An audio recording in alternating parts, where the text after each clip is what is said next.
All right, thanks, Chris. Thanks everybody for being here today. Certainly, obviously, a very exciting week for our program. Always is each and every year, and even with the differences this year, and uh, everything that has been different, you still can feel that sense of excitement and anticipation for this week. So we're certainly can't wait to get down to Dallas and go play. A very good Texas team, obviously. Different in some ways with a couple of new coordinators on each side of the ball, but a lot of familiar faces um, as far as the players are concerned. So this is I've said it year in and year out, and never gets old, man. This game is always as fun as it gets, and we love having the chance to compete at it. It's one of the certainly one of the reasons when you decide to and get the chance to come coach at a place like Oklahoma, or from our player standpoint, you get a chance to come play here. Part of that decision is knowing that you get to be a part of this game, and how fortunate we all are. It's easily the best rivalry game in college football. And again, with that, even with some of the differences this year, as far as the game and all that's going on, it's still one that you can't wait for, and you love to be able to coach in and compete in. So we're excited to do it. We've had a strong start to the week of practice. Team is really fighting hard. They are, and they've responded to us, to the things that we've put in front of them, the challenges to get better, and that's something that we've all had to do. Every single person in this program, myself, every staff member, every player, is find the areas that we need to improve, do the necessary things to get that done, and keep staying together. And so we'll look forward to having another great week of prep, and go down there and hopefully be ready to play our best game on Saturday. Thank you, Coach. We'll take questions, and we'll begin with Jason Kersey of The Athletic, who will be followed by Ryan Aber. Hey, Lincoln, you haven't had many quarterbacks who have experienced two losses this early in the season, certainly back-to-back losses. So I'm just wondering, how is Spencer handling this? And have you been impressed with the way he's handled it? And then secondly, how difficult is this game specifically for young quarterbacks? Yeah, I mean, I think he's handling it. I think he's handling it well. He's, we've tried to stay just really focused on, and I don't know if it's necessarily just with him, really the whole team. Let's really break this thing down to what it is, and the things that we're doing well, let's build on them. And he's doing many things very, very well, and honestly a little bit ahead in some of the areas that maybe a little bit further ahead than I would have guessed at this point. There's things that he can improve on, like every player on this football team, and we're trying to stay focused on what those things are. But as far as his emotional state, his psyche, confidence, all that, he's rock solid. He is. He's a competitor. He knows he belongs in that arena. Of course, he's going to continue to get better as the years go on. I mean, it's a great examples. Looking at the other sideline in this game, I think this will be the fourth different quarterback I've rolled out there with Sam on the other side. So it's and ton of respect for him and the job that he's done to continue to improve over the years. So Spencer's doing well. He's given our football team chances to win. Now, does that mean that there's not areas he needs to improve? No, of course there's areas that he needs to improve, and we're going to need him to continue to take those steps. But he's I like the way he's playing. I like where his head's at, and we're going to keep pushing to get better and better. Ryan Aber of the Oklahoman, and then Eric Bailey. Yeah, Lincoln, through the first three games, penalties have been somewhat of an issue, really on both sides of the ball.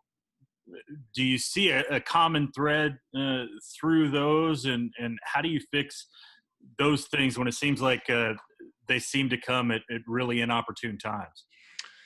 Yeah, no, I mean, I think especially the last two games, I think there was definitely a difference. I thought in the Kansas State game, just a lot of mental errors as far as the penalties. We had some really just bad penalties, some dumb penalties, guys losing focus, guys not playing the level of ball or as clean and with great technique like we expect them to. I was really, really disappointed in the penalties after that game. Obviously, there were some huge ones. I thought this game we were much cleaner.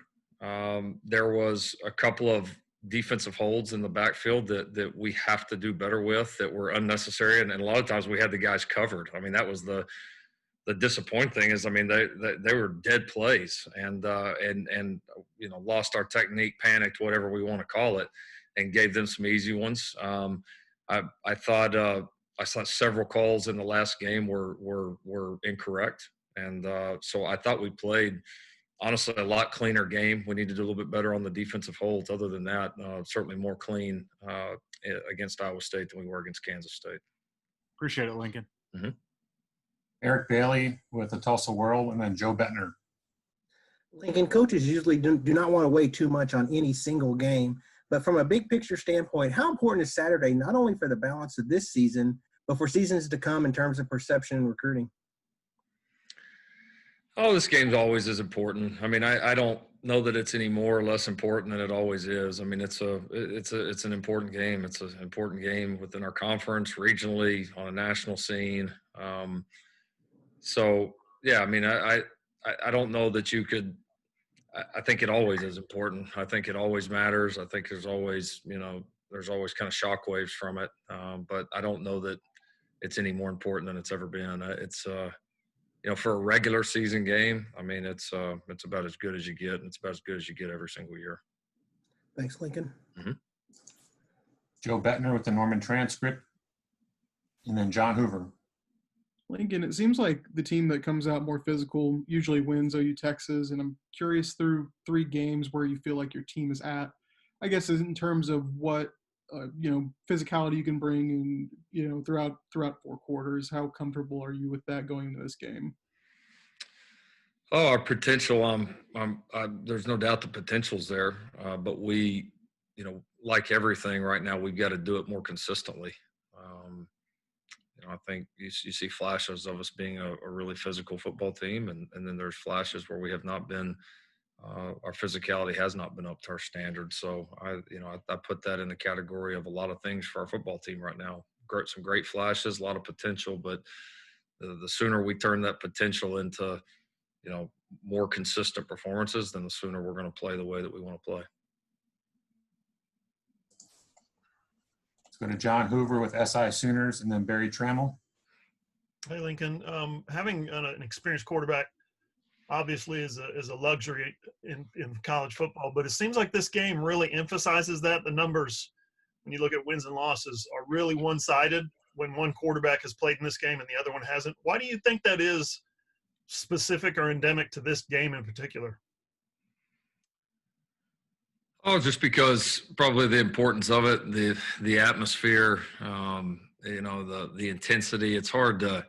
It's one of those games, if you haven't been a part of it, we've said this before, it's hard to understand, what it feels like to play in this game. Now, this year's, there's definitely going to be some differences this year. I mean, no way around it. It's still going to be a great football game. That's not going to stop that. But it's all that surrounds this game is obviously going to be toned down a great deal. So, but historically, yeah, I mean, there's so much that goes on around it, and the intensity of the game, the atmosphere of the game is so unlike anything else that would be my initial guess. And then, I mean, normally, just I think in normal football, I don't think the statistics would be a whole lot different on that. I mean, it's normally when a quarterback's more experienced, not always, certainly not always, but it's there's certainly an advantage there. I mean, there's no question about it. It doesn't mean you win and lose solely because of that, but obviously it's a pretty important position. Okay, thanks. Barry Trammell with the Oklahoman, and then Garen Emig. Yeah, Lincoln, after seeing the film from Ames, the tackling issue, you have any new thoughts on that? Have you guys been doing anything different? Is any of that related to the crazy off season we had? How do you explain the tackling problem Saturday night? Yeah, I mean, big picture wise, looking at it from a comparison standpoint, because I do feel like we've, certainly compare it to last year with a lot of the same guys. I thought we tackled very well early in the season. So, did the off season or all that have an impact on it? Maybe. right now, kind of in the moment for us. I mean, we've obviously been doing things to emphasize that, create more opportunities for our guys to get people on the ground in practice. And then I think a lot of it is just going back and correcting. And so much of what we see is not necessarily guys out of position, but guys, again, just kind of coming in out of control. And it's a fine line. I mean, you have to be a great tackler. I mean, you got to know when to have patience, and you got to know when to have aggression, because if you're too patient, guys will just go around you. But if you're too aggressive, like we were many times against Iowa State, a good player is gonna make you miss. And so, we've got to be a little bit more patient. We got to be and trust our fundamentals more. And then like anything, when you're running like crazy to the ball, and if a guy misses a tackle, the second one's got to be there to make it right, because occasionally you're not going to get the guy down every single time the first time. And so we got to make up for any mistakes that we do have with crazy good effort. Gary Niemig with the Tulsa World, and then Bob Prisbillo. Lincoln, more on that topic. You said Saturday night in Ames that guys were going for the big shot too often from the first look. Do you draw a line to the need to create turnovers when they're doing something like that?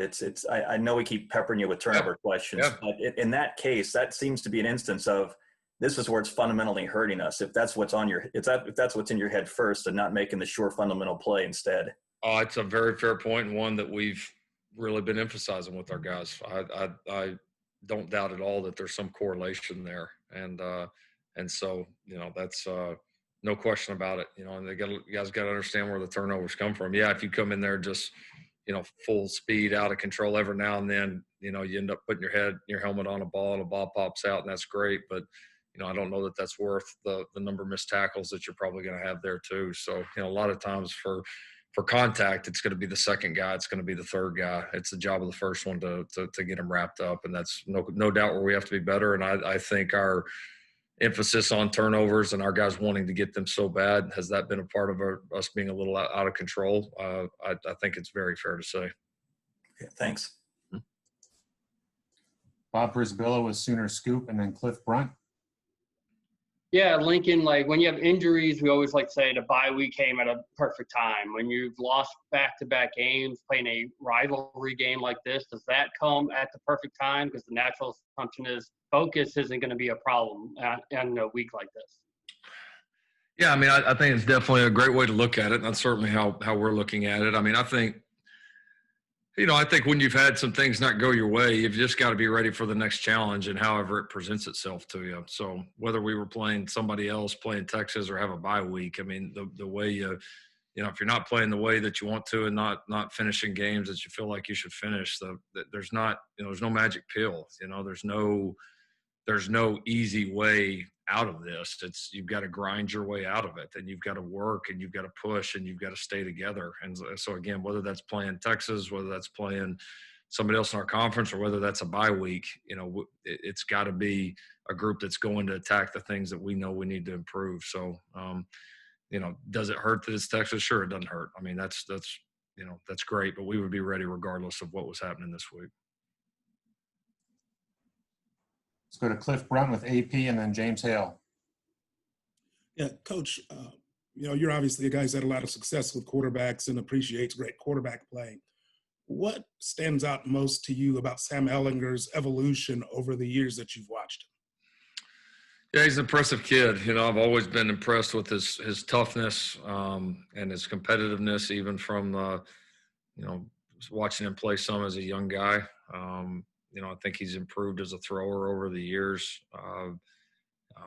And then one of the most impressive things to me about Sam has been his durability. I mean, he's as physical as he's played the position, the way he's run with the ball, as many shots as he's taken and delivered over the years, to be able to stay on the field for the majority of those and stay healthy has been a big part, I think, of him being able to continue to improve. So no, we've had a lot of fun battles against him, and I have a ton of respect for the player he is and competitor he is, and so no, like I said, just all the respect in the world for him.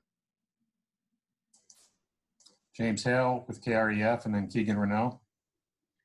Lincoln, Coach Ash is the new DC at Texas this year. He's not new to college football, though.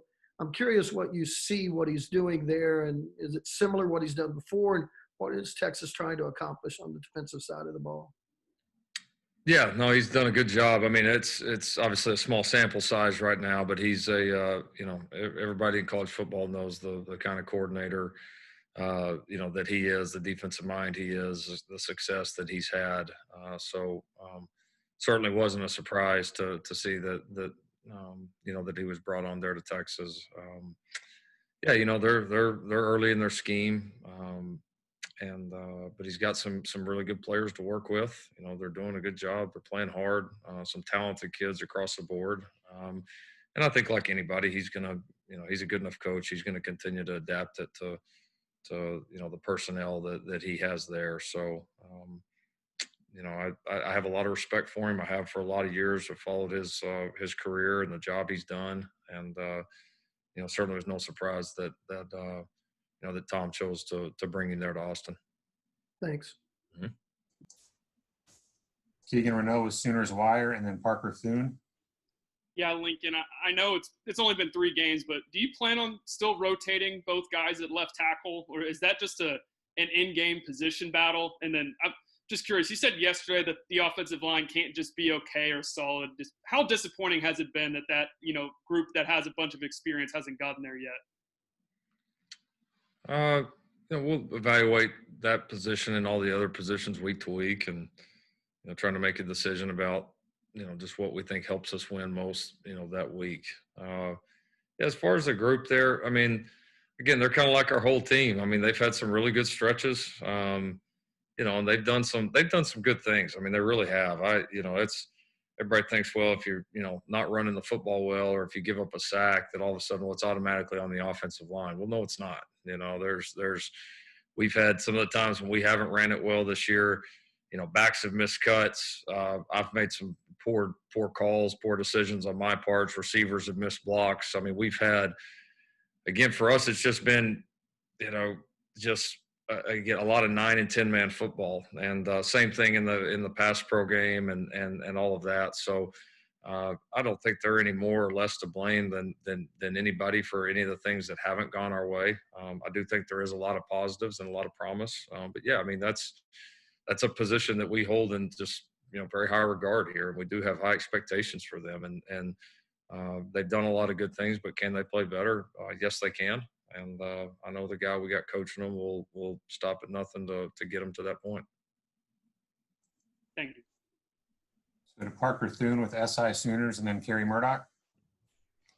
Yeah, Coach Riley, it seems like Marvin Mims has carved out a pretty significant role in the offense just 3 games in his collegiate career. What can you say about his development, seeing as how he's come into his own so quickly? Yeah, Marvin's doing well.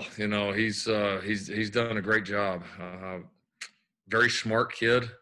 Has been able to pick up our schemes and really play with very, very few mistakes, which I think for a true freshman is always, one of the most important things. You obviously see he can really, really run. He's got sure hands, competitive kid. And then these moments that he's been in are certainly not too big with him or too big for him. I mean, he knows he belongs, and he's right at home out there. So an exciting young freshman that's got some, if he can stay healthy and continue to work, he's got some big things ahead of him. Thanks, Coach. Mm-hmm. Kerry Murdoch with Sooner Scoop and WWLS, and then Michael Kinney. Hey, Lincoln, you've taken 3 quarterbacks that have played in this game for the first time. They've all been from the state of Texas. Grew up with this game in their backyard. I don't know. Is there a little bit of relief in that Spencer didn't grow up with this, and maybe he doesn't understand, I don't know, the gravity of this game in Oklahoma and Texas? I think he understands. I think he does. He's been a part of this program long enough to understand that. That doesn't mean he grew up watching it as a kid, but I think he's got a firm, strong understanding of what this game's like and how fun it is, how important it is, how competitive it is. So I think he's. I don't have a concern about that with Spencer. I'll say that. I know the atmosphere, will probably be a little bit different than it was for those 3 guys. But what did you learn from having first-time quarterbacks experience this that you can apply to Spencer? Well, I think it's two things. I mean, I think you have to be ready for the intensity, the competitiveness, the environment, all those things. You have to be mentally prepared for that because, no matter where you play, who you play for, this one is a little bit different that way. It just always is. And then I think the second thing is just staying in the moment. It's still, despite all that and how fun it is and all that, it is still a football game, and you still are going to play well by executing plays and by doing your job at that position and leading and staying in the moment and hanging in there through the ups and the downs. And so, I think you got to balance the understanding of what it is with also reality that it also is going to come down to just execution and playing great football. Thanks, Lincoln. Mm-hmm. Michael Kinney with Sooner Spectator, and then Myron Patton.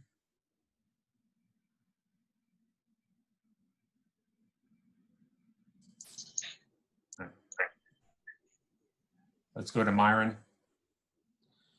Yeah, Lincoln. When a lot of talk about the offensive line and everything else, but what about your running backs? How have they performed? And also, none of these guys that you're playing, they've never played in this game. So, just your thoughts on that going to this contest. They've been okay.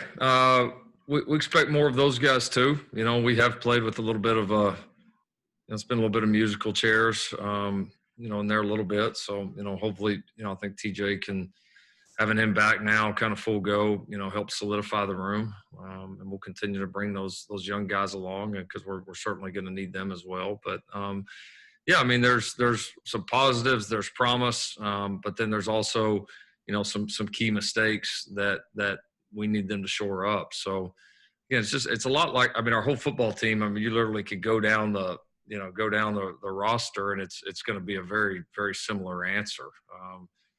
Promise, doing some really good things, but a lot that we got to clean up and a lot that we have to improve on, and that position's certainly no different. Time for a few more. Let's go back to Barry Trammell. Yeah, Lincoln, we talk about the atmosphere on Saturday, but do you really have any idea what the atmosphere is going to be like? The fairgrounds are going to be empty when you get there. There's going to be 1/4 of the fans when you run out on the field, all those things. Do you have a clue on what this game's actually going to feel like on Saturday? It will be interesting.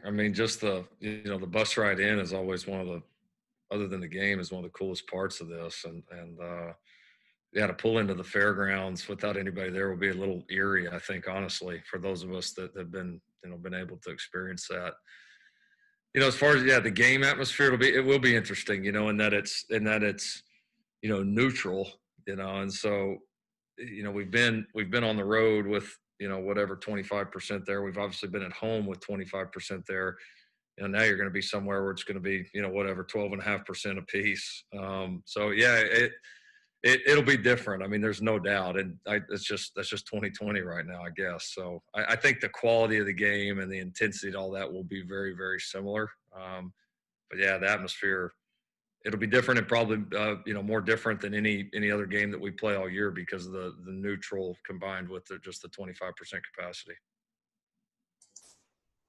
Back to Eric Bailey. Hey, Lincoln, you faced Mike Yurcich's offense while he was at Oklahoma State. Do you see a lot of similarities with what he's doing at Texas to what he did at OSU? Yeah, definitely. No, there's definitely some similarities, and honestly, a lot of what they were doing before. There's certainly some carryover. There wasn't just a ton of differences. There's some key differences, but not. It's not like going in there and they're just doing something so radically different from what they've done offensively in the past. So. But no, we got a chance to obviously compete against Mike several years, and before he ran up to Ohio State for a couple of years. But he's a really, really good coach. Was always able to produce some really good offenses there at Oklahoma State, develop some really good players, and he's done here early into his time here at Texas, has done a good job with this group. James Hale. Lincoln, you talked a lot about when you recruited the young freshmen that you have, the Washingtons, DJ Graham and Eaton and Ellison, that you liked their physical being and how big they were and the length and things like that.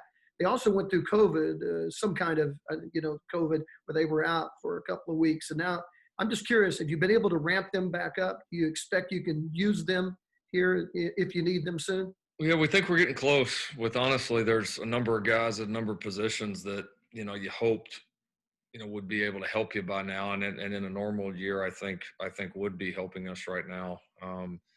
Several of those guys, like you said, knocked out with COVID for, 10, 14, 28 days. And it, that combined with the off season be a little different. And those guys that were here in spring, missing all spring ball. I mean, there's just the development for those guys has been different. And so there's certainly a lot of talent there. We're pushing like crazy to get those guys ready to play, because you got to take that talent. It's still got to be able to run the calls and execute and go do it. And so I certainly think we're getting closer, and those guys are getting better and giving us more and more reason to want to put them on the field. Okay, good. Thanks. And we'll go back and we'll try Michael Kinney again with Sooner Spectator. All right. Coach, can you just talk about the weekly preparation you have to go through while dealing with COVID-19? How has that changed throughout the process, throughout these last 2-3 weeks? Yeah, no, it's definitely, it's changed a lot. I mean, again, just your roster availability, seems to change daily.